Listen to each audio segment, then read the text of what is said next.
Jean-Paul Sartre nació en París en 1905 y murió en 1980.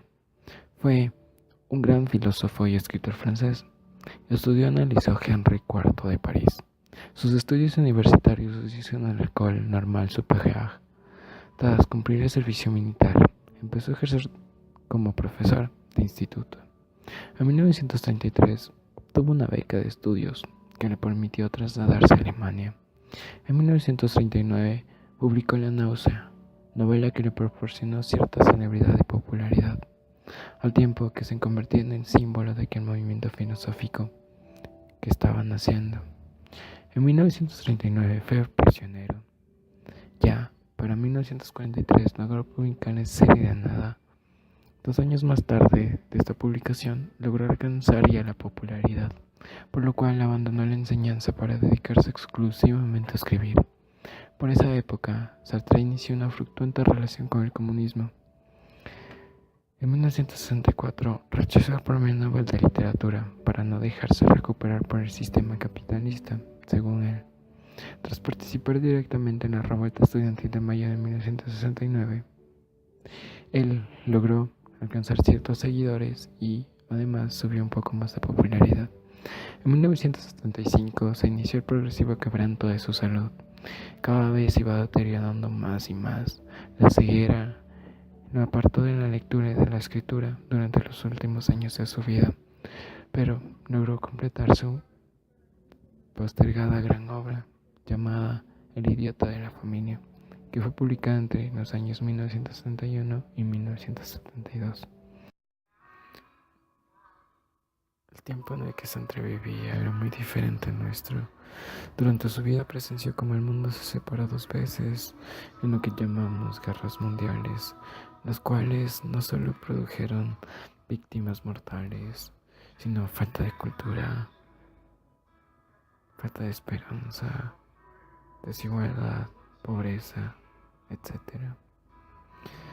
Fueron sin lugar a dudas factores muy distintivos de esta época, pues en ninguna otra época hasta ahora se han podido presenciar como 2 guerras se han dado en tan corto tiempo. Produjeron en él, al igual que muchas personas, el descontento y desacuerdo con el sistema social y político que se intentaba plantear en esa época.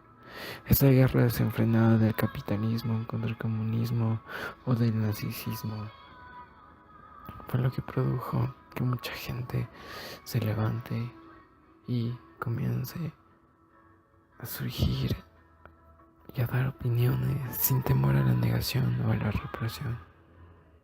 Por otra parte, también dio lugar a que se analizaran ciertos aspectos del ser humano que fueron destellantes en esta época, como la tiranía o la capacidad del ser humano de lastimarse a sí mismo.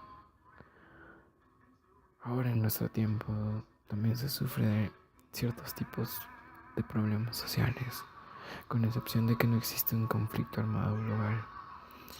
Como ya dije, la guerra no solo acaba con ciudades o países enteros, sino cambia el contexto de todas las personas por quienes enfrentan, por quienes la ven o son afectados de alguna u otra forma. Esto, como podemos notar, es muy diferente. Sin embargo, tiene algo en común. El ser humano sigue siendo tirano y sigue siendo capaz de lastimarse a sí mismo. La verdad, son conceptos muy distintos que tienen algo en común. Y somos nosotros y nuestra forma de ser.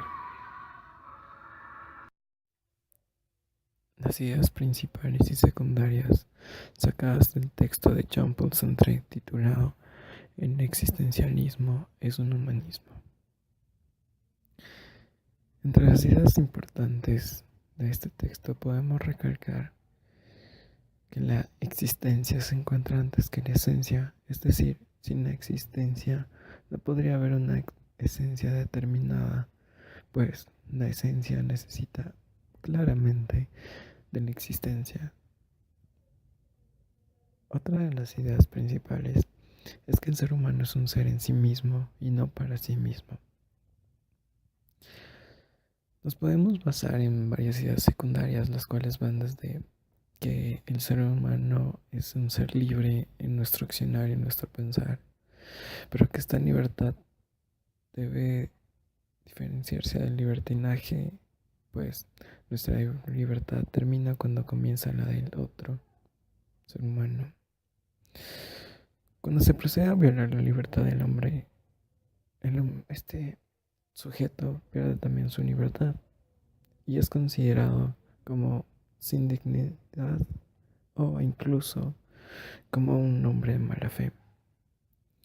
El plano real y material se constituye antes que el plano conciencial. Esto quiere decir que primero un hombre o un ser humano debe existir antes de tener una conciencia. La esencia es formada en un entorno personal y colectivo y no es creado desde un principio. Esto quiere decir que el hombre al nacer comienza a crear su esencia en torno personal y también en torno colectivo. Es en base a lo que la sociedad espera de él y lo que él mismo espera de sí mismo. Basándonos en el texto leído llamado El existencialismo es un humanismo, realizado por el filósofo y escritor Jean-Paul Sartre, podemos obtener ciertas ideas principales.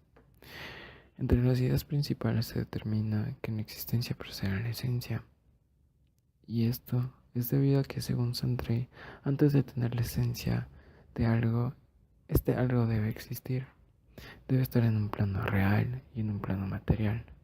Y a partir de este proceso se puede dar la esencia que se quiera dar a ese ser humano o incluso al ser vivo.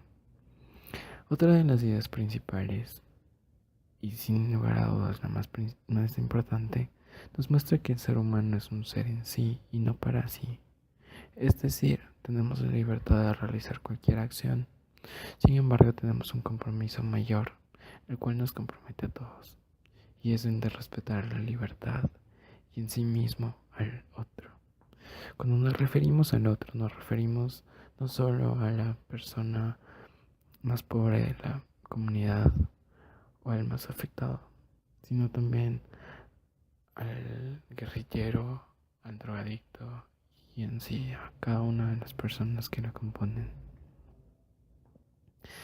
Este principio, si es violado o lo llegara a ser, hace que el ser humano adquiera una cualidad de indigno o de una persona con mala fe. Es decir, que, según Sartre, el existencialismo preside al humanismo. Es decir, primero existo y luego adquiero la esencia que nos caracteriza a cada uno de nosotros.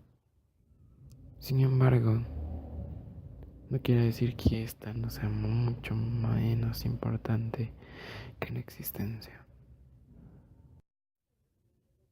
Como conclusión final podemos deducir que la existencia del hombre precede realmente en su esencia. Es decir, ambas están relacionadas. Sin embargo, la existencia debe ser siempre primero la esencia. Pues si es que no existe una existencia, aunque suene redundante, no va a existir la esencia del ser humano. Es decir, el hombre es responsable de lo que es, pues tiene la libertad de hacer sus acciones, de pensar lo que quiere, de expresarse de la forma que quiere. Puede ser una condena o no, porque no se da la existencia a sí mismo, porque una vez echado al mundo es responsable de lo que hace.